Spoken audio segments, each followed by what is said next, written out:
Hello guys, in this video I'm going to show you how to add items to your wardrobe in the Vinted app. But before that, don't forget to subscribe and leave a comment down below because at 10,000 subscribers I'm going to show you my whole YouTube revenue statistics and growth strategy.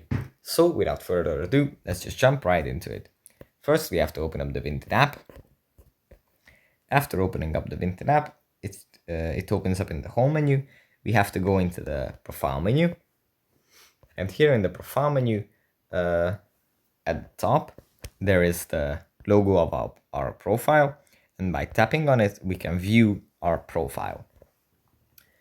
And here, the Vinted app is going to send us a little message that says, fill your Vinted wardrobe. Here we can tap on the list now button, and then upload articles that we want to sell, that we no longer use, and we want to pass on. So yeah, that's very much it for this video. Hope it was helpful for you guys and see you in the next one. Bye.